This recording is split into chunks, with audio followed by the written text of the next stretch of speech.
Hello learners, in the second week of our course, Professor Rao explained to us about Baxi's three phases of globalization in brief.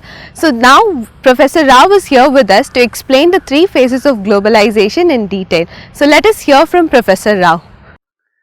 Professor Upendra Baxi in 1992 in his address to the University of Colombo International Center for Ethnic Studies, in his path-breaking article on Globalization World Without Alternatives, articulated three waves of globalization.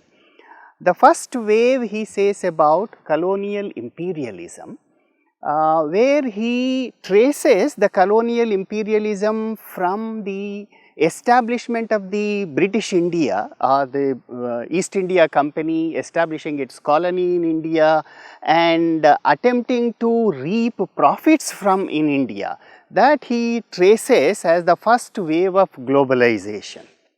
So Professor, what is the next phase of globalization identified by Professor Baxi?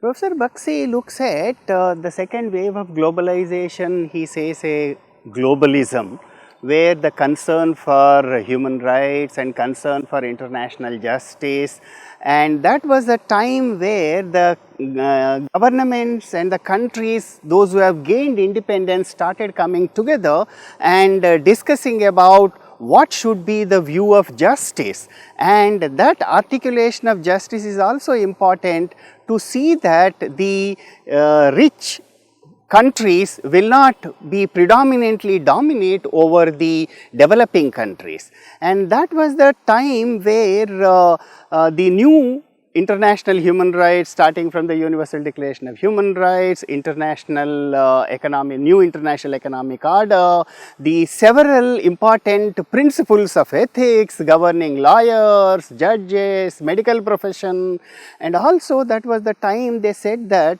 the developed countries should share 1% of GNP to the developing countries.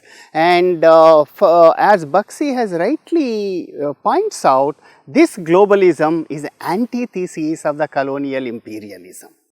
Professor, this sounds like a good phase of globalization. So what happened to the next phase of globalization? The third phase of globalization is where the market friendly trade related globalization started coming up with the international financial institutions, the market coming out, and the new industrial property, intellectual property, several of these coming up where he says is a market friendly human rights. But Baxi also highlights that the third wave should also imbibe the spirit of the globalism which was articulated in the second wave. The second wave of globalism and the third wave of globalism should go together to establish a just social order. Okay, Professor.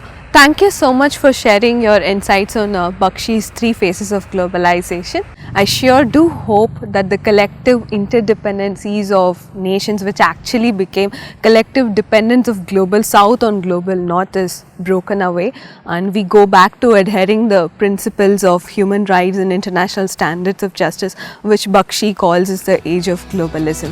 Thank you so much.